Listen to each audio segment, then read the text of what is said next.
What's up, ladies and gentlemen? And today I have a very special video for you all, and it's going to be my last movie review of 2022.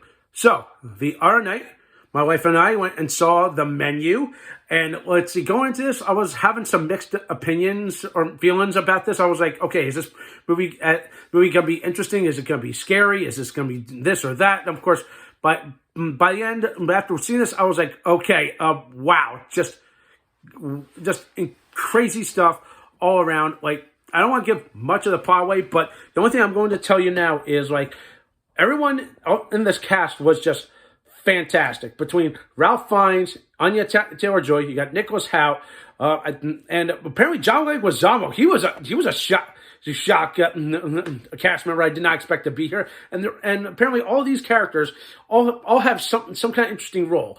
And like, and of course, obviously Ralph Fiennes plays the chef. The chef's name is Chef Slowick. I forget how they pronounced it, but man, I thought going into this, I thought this character was going to be something of like, okay, he's just some kind of like high-head chef, kind of like a Gordon Ramsay. But no, he's like Gordon Ramsay, the late Anthony Bourdain, and a little bit of Joe Bastianich, or Bastard Bitch, for any MasterChef fans out there. Take a little bit of them, pump it up to 10, and add a slight side of sociopathical tendencies, and you got, quite crazily, the most intense performance and intense role that I've ever seen for Ralph Fiennes. Now, forget Voldemort from Harry Potter and from the Bond movies. I thought this was one of his best performances, okay? And that's just my opinion. If anybody else thinks so, just go see this movie for yourself.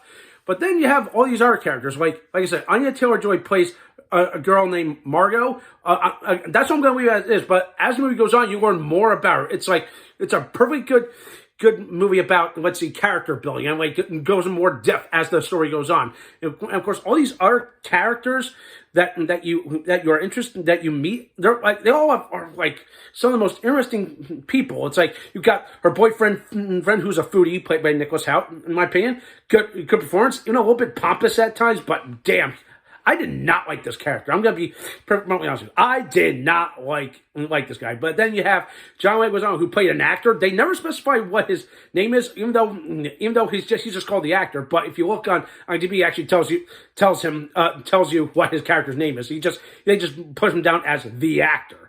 Then there's a couple of guys that are supposed to be like businessmen who are doing some very not so legal things, that kind of thing. They have two food critics, and then a couple. There's like a whole lot that happens, and as the story goes on, you suddenly learn about all these people, and I'm like, good Lord.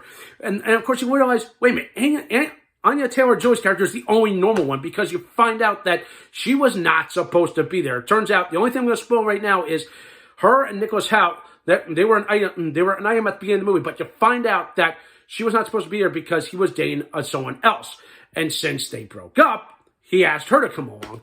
And like, oh boy, but there's more to it, okay? Again, I don't want to give more away. Again, this is a perfect example of good character building to keep you guys invested. Like, the more you watch the movie, it's like an onion. The more levels, layers you peel off from each character. And like, not just from her, from Nicholas Hoult's character, all these other characters, and even the demented chef. And again, I love Ralph Fiennes, okay? He did a fantastic job, okay? But again, the one thing that I did not like was there were moments that had me on edge. I'm like, oh God, I don't like where this is going. Like, oh, is someone gonna get killed? And like, how bad is it gonna be? And then you're like, oh shit! And like, I thought it was gonna be real bad. But my God, but seriously, I don't want to give much away. It just gets darker, gruesome. There's essentially, there's some funny moments. But it's both a little bit of that, a little bit of satire, some comedy, but it's a little bit of that all together. And I think you guys would probably enjoy it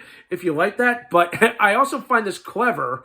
As the movie goes on, it goes into, it actually gives like little title things like, here's your first course, here's your second course, here's your intermezzo, here's your dessert, and then of course, then the final, and here's your dessert. I'm like, I laughed at some of what they did here, and I'm like, that's clever. But here's something I didn't pick up on. Now, of course, until I left, I was like, the only thing I'm going to spoil, another thing I'm going to spoil for you is that the place where they go to is called Hawthorne Island, and if you look a little closely at the logo, it kind of reminds you of the Hell's Kitchen logo. Yeah, but here's the thing. This guy is no Gordon Ramsay. I'll tell you that, all right? He doesn't yell, "It's fucking raw! Get out, you fucking donkey! Piss off!" No, he is nothing like that. But they keep this character so in the dark until like the final act, that it gets really good. That's what I'm gonna say. All right, but I'm gonna say a little word of warning. There is some gruesome moments throughout the movie, but there's a lot of good tension, a lot of good suspense. This is, to me, I feel like this is a good, I would say, like thriller satire thing. I really think anyone would probably enjoy it. So if you're a fan of Ralph Fiennes, I think you would like it. All right. So if I had to give this movie a score, man, this is a hard one, but I'm gonna give this movie a hard 8.